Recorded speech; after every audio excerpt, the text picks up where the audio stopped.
Welcome everyone to How to Win, the podcast where we delve into the insights and strategies that drive success in the sports industry. Once again, I'm joined by my co-host, Chris Collins, the CEO of NorthStar Solutions Group. How are you, Chris? Hi, Nick. I'm doing great. I'm glad to be here. Looking forward to this session. It's a lot of great topics to talk about. Absolutely. Well, now we've already had some fascinating conversations so far. Some have been published and some still to come on the series. But this one I'm particularly looking forward to, as it's someone I've admired for a long time in the industry, but never really spoken to in any great detail, at least not in the detail we are going to today. And this week's guest is Gareth Balch, the CEO of Two Circles.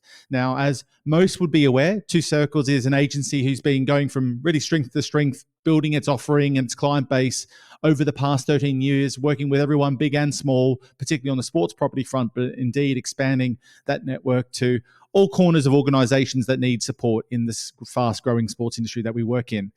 So where are they today, you might ask? Well, Two Circles were actually acquired in 2019 by our first guest on the series, George Pine of Bruin Sports, or Bruin Capital as they are today. And earlier this year, they were sold and acquired for a majority stake by Charterhouse for a valuation of around $300 million US. And now since that acquisition, they've raised further funds from other investor groups and recently been on a bit of an acquisition spree themselves, with two fairly high-profile acquisitions of Core Software and more recently Spring Media, all adding complementary services, technology, revenues, and clients to their ever-expanding business. So we're here to learn about all of that and the various aspects of their strategy, ranging from building out their business to the integration of those new acquisitions, which can be quite tricky. And most importantly, what the future looks like for sports as an industry. So without any further ado, welcome Gareth to How to Win. Welcome, Gareth. Hi, Nick. Thank you for that wonderful and thoughtful intro. I appreciate you and all that you do and SportsPro do. So it's great to be here. Good to have you as well. Now, let's start with setting the scene a little bit about Two Circles. I gave some top line numbers and a bit of an overview there.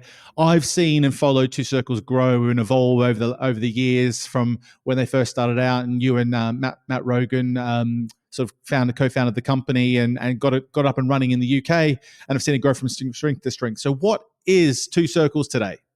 Two Circles today is our life's work. We're a young business that's full of ambition. We're ultimately a global sports marketing business. Like that's the kind of boilerplate that one might put on a press release, which is one way to think about it. We're a global sports marketing business that basically does two things. We grow the audiences and all the revenues for businesses interested in doing that from sports and entertainment. So if you're in the sports and entertainment industry, whichever facet of that you might want to come from, and you want to grow audiences or you want to grow revenues from that ecosystem, then we've built methodologies, technologies, and a track record in doing that pretty proficiently. And we're really proud to work with over 900 organizations in the sports and entertainment ecosystem to help them do that today. And so that's who we are today. And we're a people-led, founder-led business that ultimately is here to make the world a better place for sports and entertainment. And that's been the same from when me and Matt started the business 13 years ago. And one of the other things I say a lot internally is I think our performance is outstripped by our potential. Like we're a business that all our best years are ahead of us on, and we're really excited about that. So you've been helping, as I said before, organizations big and small in sports. I've heard and seen firsthand some of your work through national governing bodies, through to the NFL and alike. What are some of the sort of more specific things you're doing for them? And like, what would be some examples you could share of the type of work you're actually doing for them, whether it be project-based that you maybe even started off doing and now it's become much more in-depth and much more complex? Great question. I think I'll give you a couple of examples. What I'd say is there's a central theme that runs through all of the work that we do, which is an organization, a sports organization typically is identified, they want to grow audiences, and with that growth in audiences, they want to then monetize them to both underpin their revenues, but also their asset values for a long time to come. And that central theme is that, well, the best way to do that today is with a data-driven approach. And, those that knew Two Circles from the early days, then we were often synonymous with being the data-driven people or the data people or whatever. And that theme that we wrote the original business plan for today is the same. same. It's the same theme today, which is through a deep and sophisticated understanding of knowing fans. We talk about it as knowing fans best. With the volume of data that we process on the market, we process 2/3 of the transactions within the entire sports ecosystem. We process data on that, which means we have knowledge and understanding at a depth and level which is unusual. We also send out trillions of campaign messages and or receive data points out of marketing campaigns every year. And again, the fusion of what customers are doing and indeed how they're transacting, to stitch those two things together to create knowledge and insights to then build new campaigns to grow more consumption of sports. That's the central theme that runs through all of our work. That enables us to sell more tickets or hospitality or premium experience to sports events, or indeed to represent sponsorship rights in the market for a whole host of premium IP holders, or indeed to represent media rights in the market, are all things that we do, and the same for merchandising and licensing and so on, because data is the differentiator that enables you to know your fans best and therefore drive greater value from any or all of those revenue lines. But maybe to answer your question specifically, I don't know, I could pick any number of relationships. We're really proud. 92% of the clients that have ever retained us for 6 months or more continue to retain us today, and that is like a unbelievably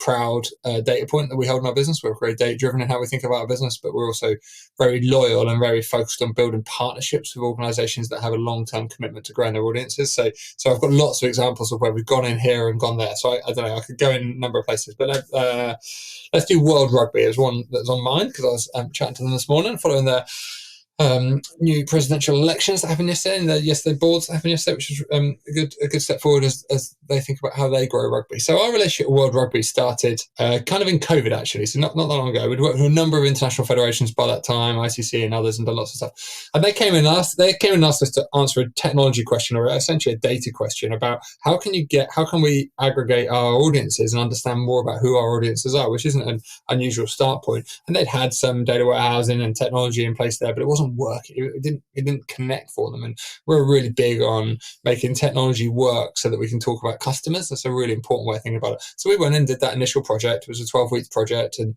the team who were involved in that, we still talk about it a lot now, because it basically was a spark to go, we can connect, we can reevaluate the business model of how we sell Rugby World Cups, or indeed how we approach the management and the marketing of the Sevens series. We can start to think about how we package and activate for global sponsors in a wholly different way, and you can start to rip that through. And today we're the global sales arm for World Rugby sponsorship rights. We market and support with everything from the sale of the Women's World Cup, Rugby World Cup tickets for the tournament that happened next year in England. We're supporting all of that and growing audiences and fundamentally growing the number of avid fans of rugby in the world, which that number hadn't really moved for 20 years before the start of this decade. And that number is fundamental. To move that number is the fundamental way that you create sustainability in the future of the sport, commercial sustainability. And so we're absolutely focused on how we can do that and how we can drive the sport forward, and that all was born out of that a desire to understand audiences better, and then you go from there. Sorry, that was a very long answer, but hopefully it was a bit insightful. No, it's great, actually, and there's plenty to lean into off the back of that. I think one of the things you obviously talked about is understanding fans, understanding your audience, understanding customers and clients. Just talk us through that definition of fandom. Is actually fairly new to the industry to really document what the different persona types and levels of fandom are. Is that something that you worked on at the beginning, or has it been just constantly evolving as we've seen consumerism also evolve in the way sports is consumed? Is it something, and also that you can transfer sports property to sports property, or is it quite unique? Philosophically, we've been at it since we started. It was the foundational idea where we started the business. As I finished my career as a professional athlete, I was in and around the business as well. I was astounded by the lack of conversation there was about fans, and historically, my sense of what I observed then and what I've seen now is that the industry had essentially outsourced fans and adopted a B2B business model where they used third parties to broker relationships with those fans, and they're essentially a broker in licensing business. That didn't seem right to me in this internet age we were going to come into, and this experiential age we now live in, and the connectivity of direct relationships between fans and the things they care about felt really important. And also it felt like there was going to be a lot more fans coming, and there was an opportunity to serve them and to participate in that value higher up the food chain struck us as really sensible. And so many industries, not just sports, have been disintermediated in terms of the middlemen that participate in that, and our job was to help to disintermediate those middlemen and indeed to deliver value and relationships directly to sports organizations. So that's like philosophically been there all the way through. And the way we think about it is ultimately there's one of the things the internet promised, of which we're still waiting for the full promise to deliver, is personalization, right? This sense of personalization, it's not very fancy anymore to talk about it, but the job ain't done yet. People have been talking about personalization forever and all this opportunity to do these things. And there's lots of technology that enables you to deliver the old right time, right message, right place. But the operational delivery of that is actually more valuable when you get it right than anyone ever promised it's going to be, but just much harder than anyone ever said it was going to be. And that's our life's work. And when you do that, and then you have a deep understanding of the economic models of sport, about how to start to place brands into interactions and transactions in places that fans are most passionate, the results are unbelievable. Like, we totally rewire the way that a brand will activate its sports sponsorship once you have an opportunity to do that. And indeed, that's sports and entertainment sponsorships.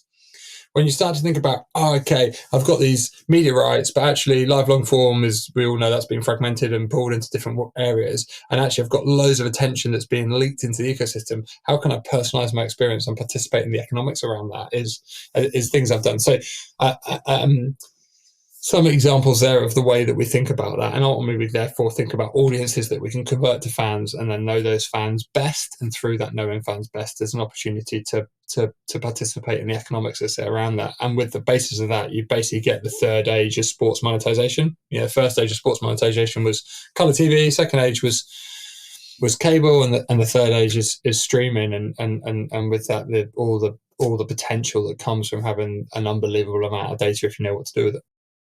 And that's a pretty good time to bring you in, Chris, here. Now, Gareth's talked a lot about the value of data and how much they lean into the use of data. That's something that you've helped us a lot with over the last few years as well. Just talk me through how you use all those data points to come up with, to deliver on the right sort of strategy, particularly from a commercial sense. You've worked across a whole host of industries. How do you know which ones to use? And then how do you bring that to life when you're trying to help someone deliver on a strategy?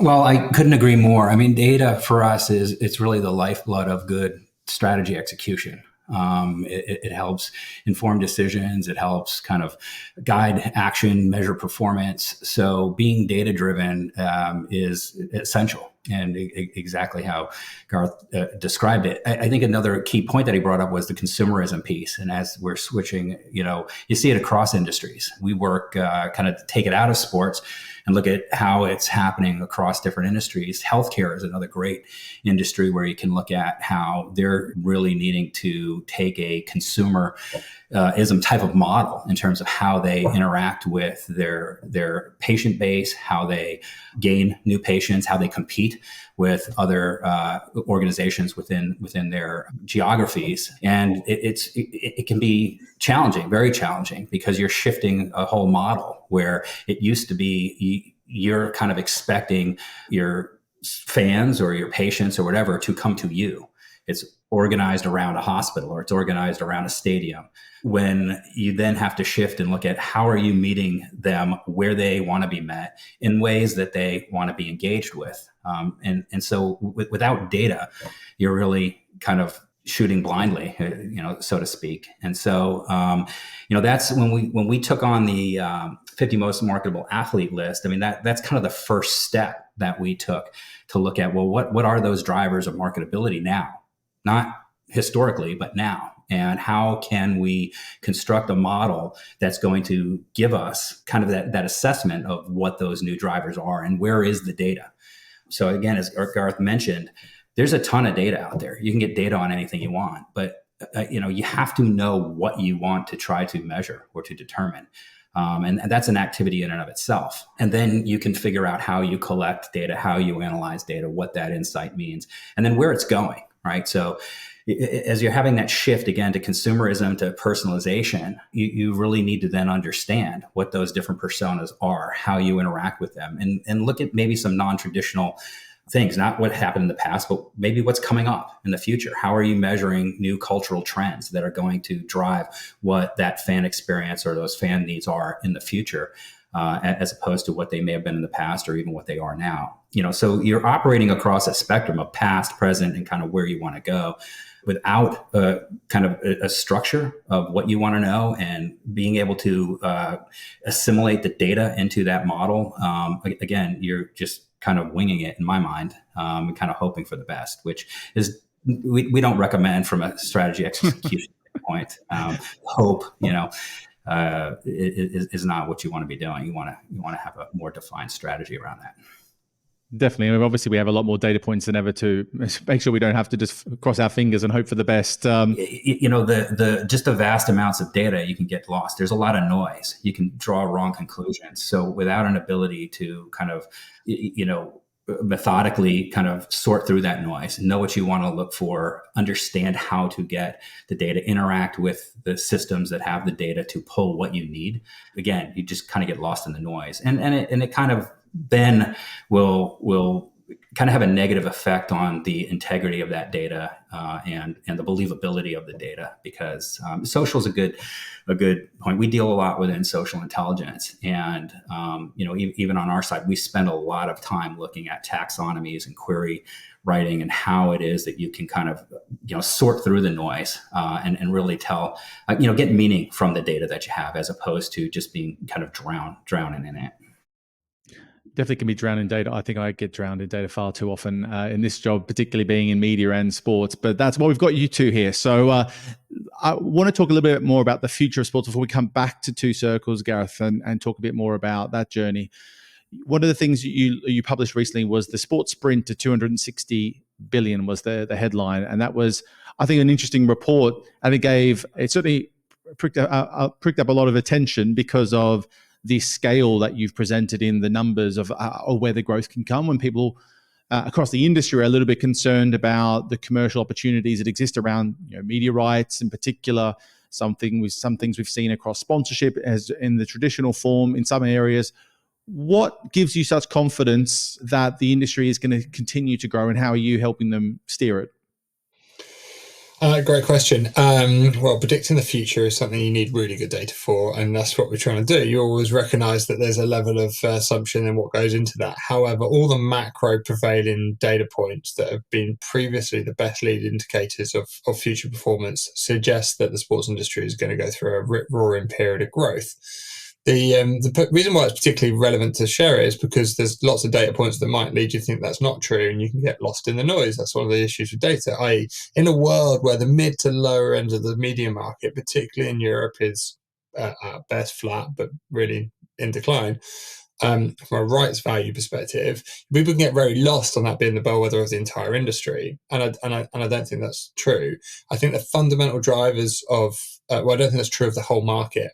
I think the fundamental drivers of value in the sports industry are consumption, and then the second biggest thing is the ability to commercialize that consumption. And I think those two things are trending brilliantly. There are more sports fans in the world today than there's ever been. Each of those sports fans, on average, consumes more sports than they ever used to. These are good things for consumption, and the ability to monetize those are more plentiful than they used to be. And that consumer is more valuable in the wider world, and indeed has more money than they used to have. This is all really good news.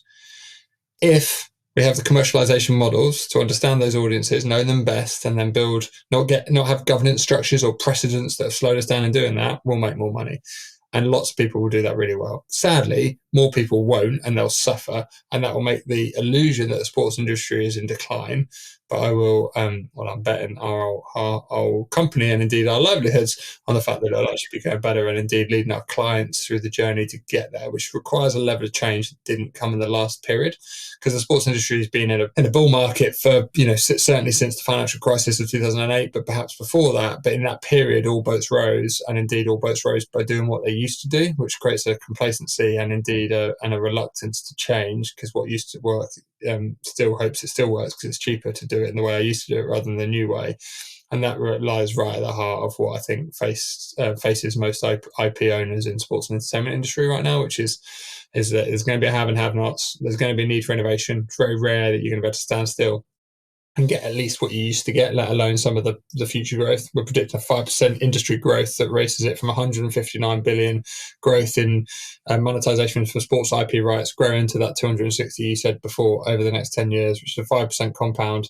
I think the investor activity in the market is indicative of some of that being believed, but more importantly, it's that everyone can see the consumption trends that I've talked about, and the ability to commercialize around them being more available if indeed you're prepared to accept and move to new methods. And that's why we think it's a great time to be an IP owner of sports and entertainment rights.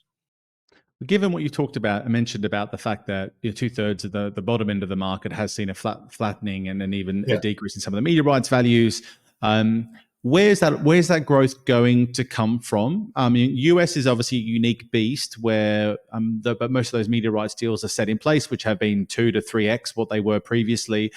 Is the growth going to come through direct consumer relationships? Is it going to come through just other new licensing initiatives? Is it just going to come through more an evolution of the traditional model? Where is that? Is it all of the above? Yeah, but perhaps. I mean, you kind of said that the US media point is a really big point, right? Because the growth in the media rights of NBA and NFL alone dwarf all those rights I just said have declined, right? So the market's grown. Yeah. That's starting into the story. Like in pure maths, the market's more than grown through that. It's actually way ahead of the 5% I've just mentioned, just on those maths alone. And that's where proportionality is really important when you understand data. And not sadly, but because it's happening in essentially every other category of the world right now as well. The bigger getting bigger is pretty much true in every consumer category right now. Is absolutely happening in sports. And I think there's a lot of awareness and understanding of that. But that's not the end of the story. The middle will innovate and grow as well, but that's the innovation that we need to fuel to make it go faster. And so if I'm in the middle and I'm not the NFL, what am I going to do to grow faster? And the answer is to innovate. NFL are actually going to innovate better than anybody probably over this period as well, which is why the big will keep getting bigger. I'll argue because they've got more resources to be more analytical and process more data and have a better sense of what's going next, because the world has never been more predictable. It's a weird thing to say, but it's true, because that's what data gives you if you know how to read it well.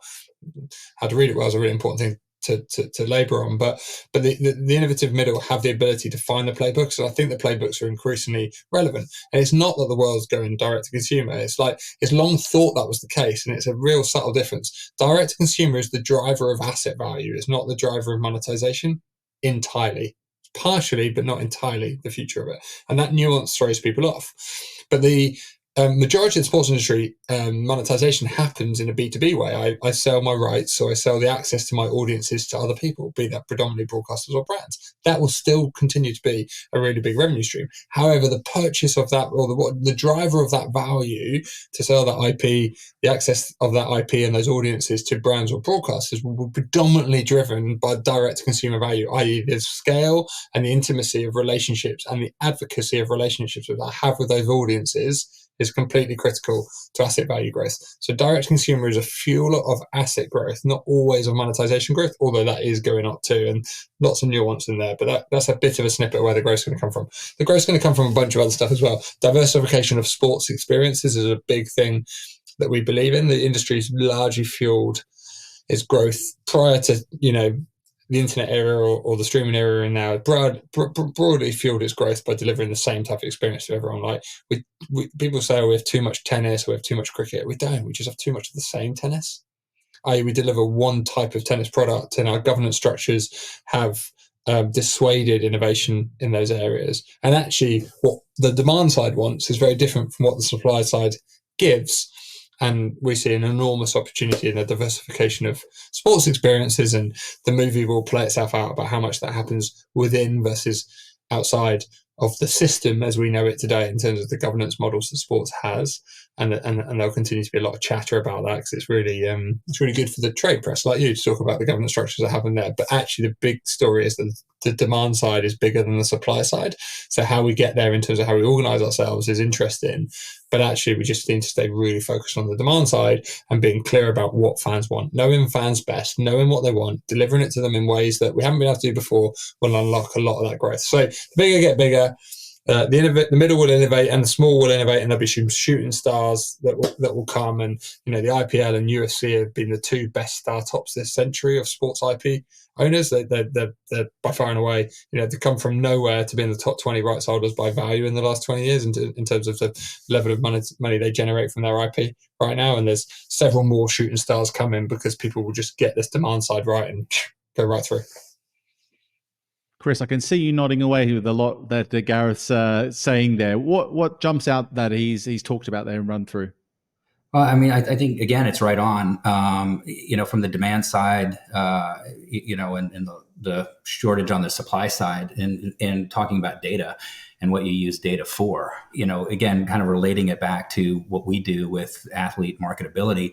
We go in and we look at things like storytelling and authenticity, and what an athlete's followership likes and wants. And so when we look at that from a sponsorship attractiveness, it's kind of the scope of the demand that you look at, because there's obviously the sport scope, and then there's the consumption of the sports scope.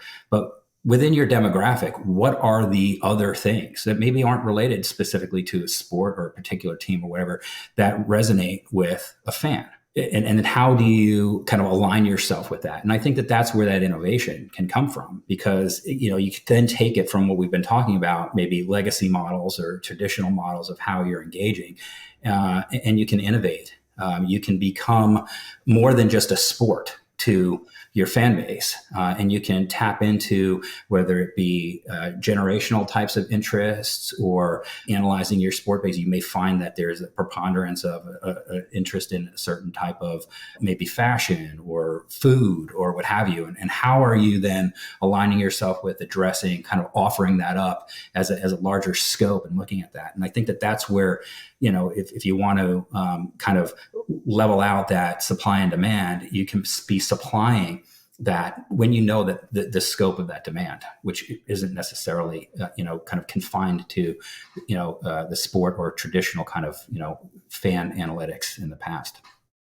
Gareth, you talked about supply and demand, and we've talked about it a little bit now for a few minutes. I mean, we all see it. People who are in the industry see what we see around sports like football, where there's a constant dialogue about there's too many matches, too much going on, yet we see more and more come to the table.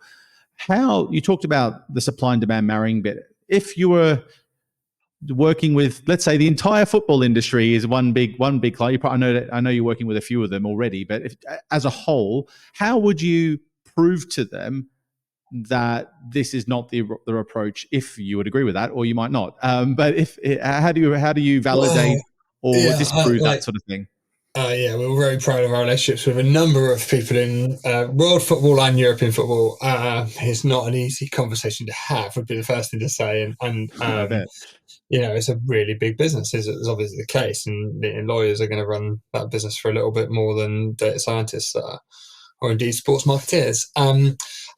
Football's a bit of an anomaly, actually, in Europe and arguably globally. And it is kind of eating the world. It's a bit like the mobile at the internet. It's like football's on the cusp of eating sports in some regards, and therefore actually it is defying gravity in many ways. But there's just a number of things that are unbelievably resilient in football right now, and the consumption of the Premier League, for example, is just astonishing in not all markets, so many markets. It's astonishing, like totally in domestic positions of otherwise very well established second or third sports in those geographies are just getting eaten by a product that's not even in those local markets. So, but football, I'm not sure I agree, I think is the short answer, in that football is defying gravity in some ways, and you can put more football on it to okay. There's obviously lots of welfare issues with that in terms of how you manage the talent side, and there's a lot of complexity about how you manage calendars and competitions, particularly when they're owned and organised by the number of range of stakeholders that they are. But football's incredibly resilient, and all the data would suggest that it's going to continue to go great guns. And clearly,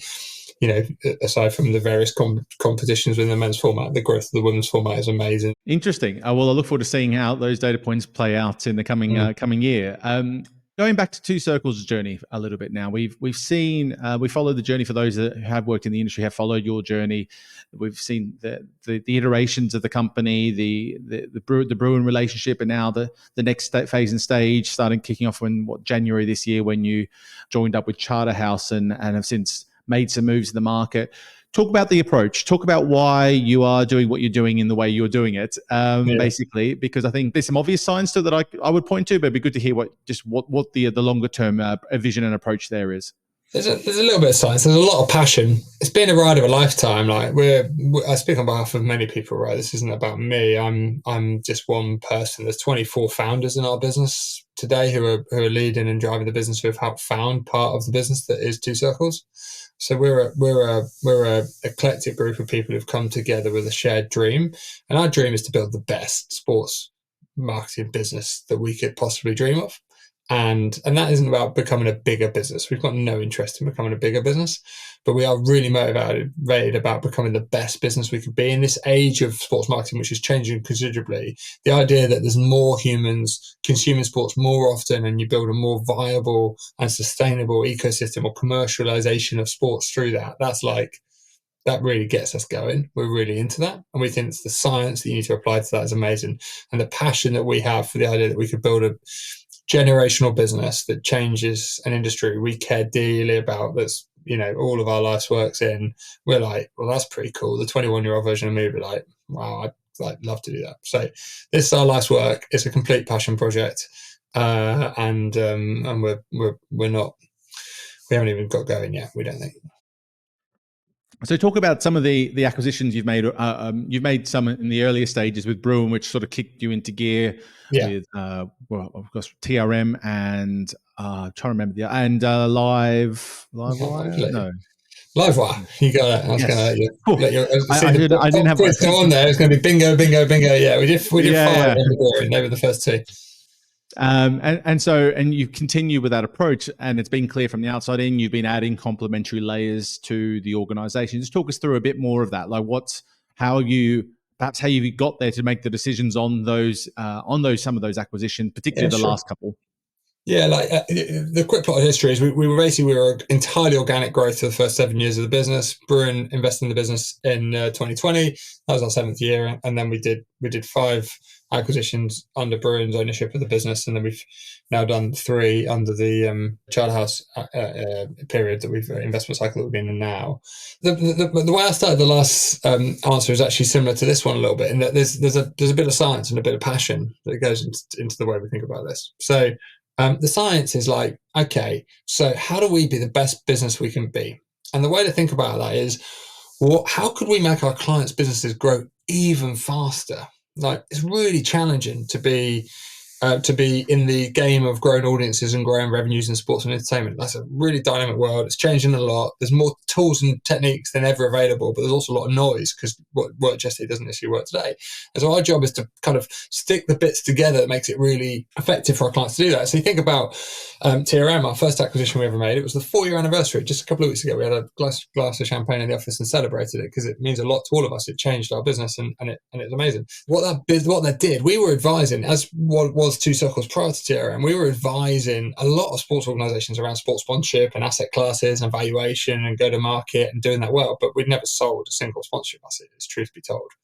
And TRM made its business entirely out of the selling of premium sponsorship assets with incredible track record. They're the best in the business at what they did as it was at the time. And the combination of those two things to basically put sophistication into the sales process around the data-driven aspect of it, where we sell on emotion but rationalize with data, is like absolutely runs to the heart of how you're able to convince the modern day CMO around a rational investment or an intangible investment, around why this will change their position in the market. And that's something we have proven out and seen work time and time again. And so each of our acquisitions come back to this ability to be able to make our clients' businesses grow faster by combining skill sets to make it easier for them in their day jobs, make their transitions, make their governance models, make their challenges easier to achieve, and indeed with bigger goals.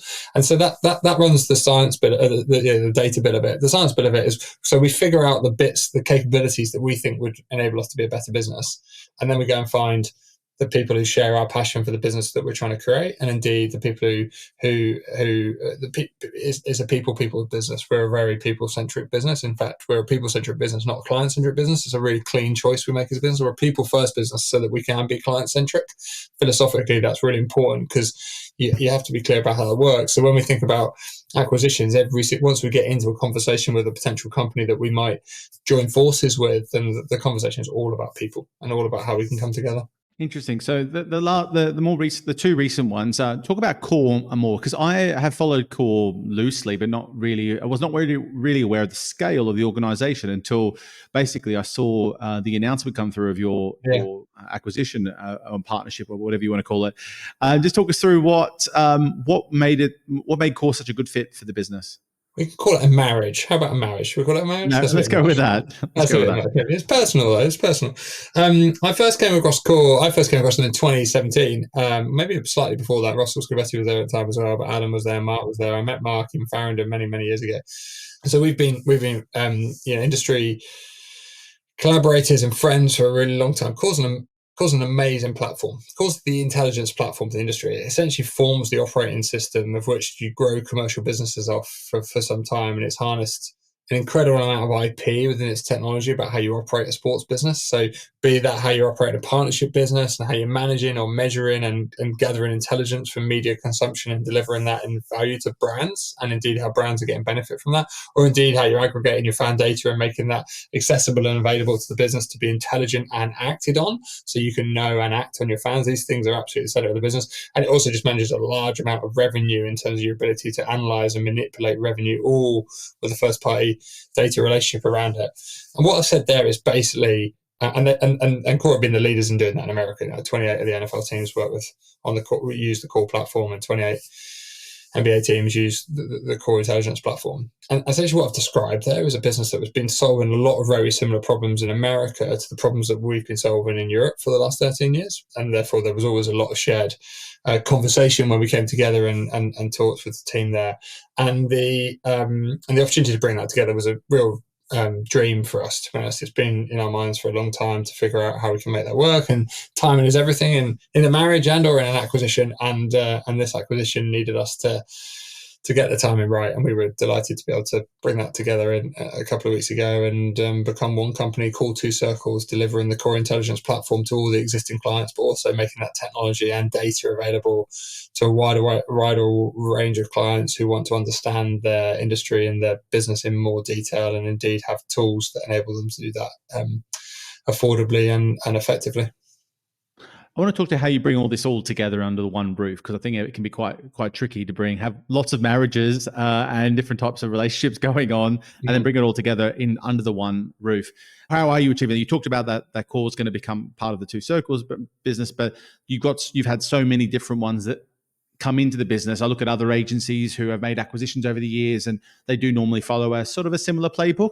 But how have you managed that to bring all that together? Has there been a lot of bumps in the road, or has it been one big happy family? Well, life's not straightforward, and acquisitions are hard. It would be a disservice to say anything other than that. But if you approach them with the right values and the right alignment up front, and a real clarity of what you're going to become together, and indeed then have a brilliant plan for how you're going to do it, we've found so far that we're without a miss in terms of every acquisition we've made so far. One has beaten investment plan, and two has created happier founders and indeed happier leaders of the business than we had before, and we measure that quite prolifically in the business. And we're really proud of that. We're consistently identifying worlds where we make our clients' world a 1 + 1 = 3 if we come together and make things go faster, and that makes it really empowering for the people within our business, and indeed the impact we have for our clients. So I can give you lots of examples about how we plan for that stuff. We make it as simple as possible. Like so far, every acquisition we've taken on, we've essentially what in M&A land they would call a full integration, i.e. one name above the door, one performance planning approach, one learning and development approach, one go-to-market approach, one company communication approach, it's one team, one dream, we think really helps. But within that, you have lots of different spirit and souls within the business that you have to then augment and help find people their home within the business. And we care a lot about that, and caring a lot about that, I think, is 9/10 of the challenge. If you care a lot about something, you think about it a lot, then we'll try to figure out the answers to how to get there. And to say it would be without bumps would be, as I say, a disservice. But we persevere, and that perseverance hopefully gets us to a better place. And we've got a lot to do now, because we've just taken on 2 in 2 weeks. It wasn't the plan to necessarily go on a quick shopping spree before Christmas, but that's just the way that M&A works out. You don't always control timing, but you do control the end state. And we're absolutely delighted to have all the technology and the capability and the engineering skill that Core is going to bring to our team is something we're really proud of, as well as a deeper and more relevant business in America. But we're also really excited about Spring Media and all the business that was Spring Media and is now Two Circles, as is same with Core, is going to bring to our business, and the people and the leadership there is amazing, and the ability to be able to combine technology there, because the business that was Spring is now our media and live production capability in our business is a brilliant technology business first and foremost, and we are a technology business, but it's also a great business that understands how to navigate the future of media rights, which we're philosophically very aligned on in terms of, as one team, how we're going to navigate what is a challenging media market. But we think there's now an offer that offers some light in an otherwise dark tunnel. So I want to talk about that structure a little bit further, and I want to bring Chris in shortly on this as well. But looking at how you set yourself up to navigate, how do you set up organizationally to be able to navigate big, huge changes to an organization in that approach? So obviously bringing one of these new marriages to the business in the Core example, or maybe the Spring Media relationship, all under one brand. How do you ensure that doesn't disrupt everything else going on in the organization? Are what are you doing with the leadership of that organization? Are they staying fairly focused on their existing business? Are you bringing them into the wider leadership group and having much of a broader role? Gareth, just talk about what you've had to do there to try and make sure that's all been as seamless as it can be. Yeah, lots and lots of conversation is the short answer to that, and no rigid answers. You have to answer all those questions you're talking about, like, what do you want me to do? How do you want me to do it? How what am I succeed? How do you want me to interact with my teammates? What do I need to know and not know? And there's no shortcuts to that, and there's also no one size fits all answer. But what we do, and what we've always done as a people first business, is sit down and talk to the person about what their personal ambitions are and what their role they want to play within this broader movie of building this best business that we can be is. And what that often does is you find passions and you find areas of expertise, and then you're able to align that. And then what we tend to spend a lot of time on at Two Circles is writing that down and sharing that. And that writing that down and sharing that is a brilliant way to enable people to find connectivity. And then we spend time, and we ask people to spend time. We're famous for the team days that we run. We've run hundreds of team days. We have hundreds of internal forums literally every year. And we run thousands of hours worth of training and sharing on this area. And what that does is enable people to understand how they can connect, so they can deliver. Two Circles can deliver bigger and better impact for our clients. And I hope that creates a really effective team. So really proud of how much faster the new Two Circlers who've come into our business for our acquisitions, how their careers have been transformed because of those journeys we've created. But it's equally the Two Circles that have joined not via acquisitions have equally been able to learn and grow faster from that, and ultimately create a better business. So yeah, it's something that's top of our world, and how we think about things, and I think that helps us. Be better. Chris, so to hearing what Gareth talked about there, I want to hear your view on, let's say, play a bit of a hypothetical game here, but you're working with someone, you're trying to execute a restructure of the organization, or setting up a structure that is fit for purpose for the modern day version of that organization. You're bringing new people in, etc. How do you make sure that is delivered in the right way, and achieving many of the things that Gareth sort of talked about that he wants to see in his organization? Yeah. Well, I mean, and Gareth brought up a lot of great points, and they're obviously doing it really well. So, I think it really comes down to, when we talk about fit for purpose, really understanding what that purpose is, right? And having that be commonly understood. What does the end state need to look like? And in order to achieve that end state, what are the parts that you need, right? And understanding how they fit together, because there are a number of different models and there's no one model fits all. So the model that you decide on needs to help you achieve that purpose. And so keeping that focus, you can then break it down to say, well, this is what we need. And then structure how you go and look at an acquisition to how it meets what you need. What are those critical success factors? How does a new acquisition align to those critical success factors? How hard or how easy it is going to be to then integrate them according to the integration model that you want, right? Because again, you can have an integration model where the new company becomes something new to everybody. It's a composite of the acquisitions, or it could be there's an established culture, there's an established purpose, and you're bringing in a new acquisition, which then you expect is going to somehow kind of conform to or morph to that. And we're talking across process, across people, across technology.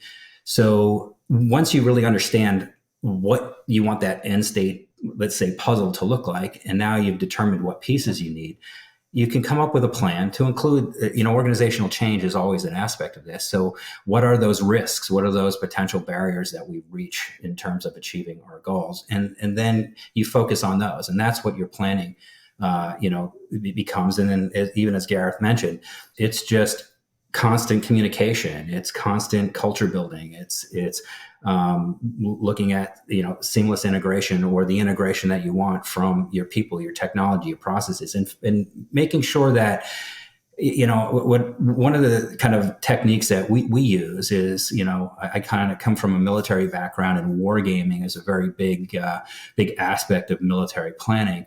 But really going through, and I think it's underused in the business world, is that kind of wargaming through your plan.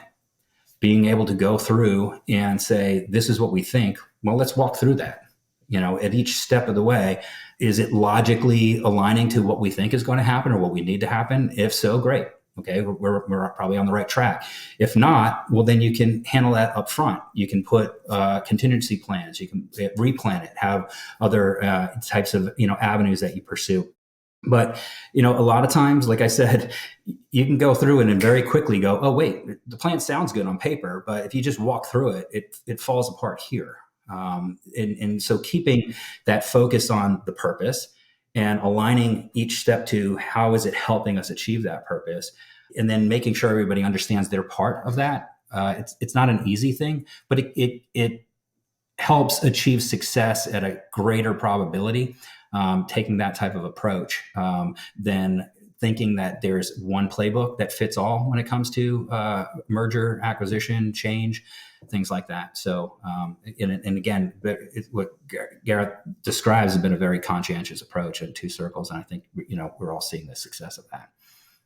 Something you mentioned there, Chris, is about looking through the strategy and working out where those pain points might come up along the journey. Gareth, I want to ask you about the balance between strategy and execution. What's your sort of take or view or philosophy on that? Is it more important to have the strategy nailed, or is it more important to really execute? It's all about executing ultimately. I mean, clearly strategy matters, but I'm a big believer that spirit, which is the language we use in Two Circles, eats strategy for breakfast, and therefore execution is everything, and people make execution great, and therefore spirit is everything. So yeah, great strategy is rubbish and useless without great execution, and so we're big believers in being great executors. We do strategize a lot as well, and we like a strategy session. We're all strategically minded. I think perhaps maybe something you would say about us if you looked in from the outside. We have a very clear NorthStar. We're very clear on our vision and what our purpose and why we exist in the world, and what we do and how we do it to get there, and what the so what would be if we do it well. We're very clear on all those things, but that all goes out the window once you leave the team day and you go and execute, and that's all about spirit, and the spirit in which you do that matters deeply in our business, and we reward and celebrate great spirit, and with that the world goes round. Chris, same question for you, really. Yeah. Well, we've had other discussions about it, Nick. I have a blog article out about strategy and execution being kind of two sides to different coins, and how we kind of need to really put an equal amount of emphasis on it. But at the end of the day, I built a company all around strategy execution because, as Gareth mentioned, there's no shortage of strategy out there in the marketplace. Where I found a gap, and where I have a passion around is actually having what you want to have happen. And you don't get that without the execution piece. And so being strategy minded is a great way to put it. It's not that you don't have a strategy. It's just the matter of being able to actually affect your surroundings, affect your world, and be able to have what you want to have happen. You've got to be able to execute. So, that's where I've, for 20 years put my focus, probably even before I started NorthStar, was all, execution minded. So I'm a big proponent of good strategy execution. Good stuff. Well, final question for you, Gareth, so we can wrap up on this. But really, obviously, with these latest moves that you've achieved and the growth that you've been having, all both organically as well, just really, how much more growth do you have in you? A lot. That's the short answer. I'm a big believer in humans' ability to grow, and if you create the right environments for humans to grow, then you can go a long way. And if you do that in a great team, then you go a long way. And if we wrap all that together and we call that a company, and the people in it are two circles, and the company's called two circles, the people in it are two circlers, and the company's called two circles, then I think that that's got the ability to compound for a really long time to come. That's wonderful. We just want to be better at what we do. We want to deliver better impact for our clients, and we're really restless and relentless in our desire to want to do that. So that will take us wherever it takes us as a company. It's kind of weird and humbling, all in the same thing, but also a testament to the great hard work that so many people have put into creating a company that we think can make such a positive impact on our industry. So we're really ambitious, as I said earlier. Our potential continues to outstrip our performance, and we're really proud of our performance. But we're obsessed about being as full to fulfill our potential as much as we can. So we're all the best is yet to come. Good stuff, Gareth. Well, congratulations on everything to this point on. It's certainly been an impressive journey to follow from afar and from arm's length as I have, and also to do it with the reputation you have in the industry is very impressive. So congratulations to you and the team. Look forward to seeing what is next on the horizon, and just seeing how you take the business forward over the coming years. But thanks very much for joining us today. We appreciate your kind words. Thank you for your support and all that you do. Thank you. Thanks, Gareth.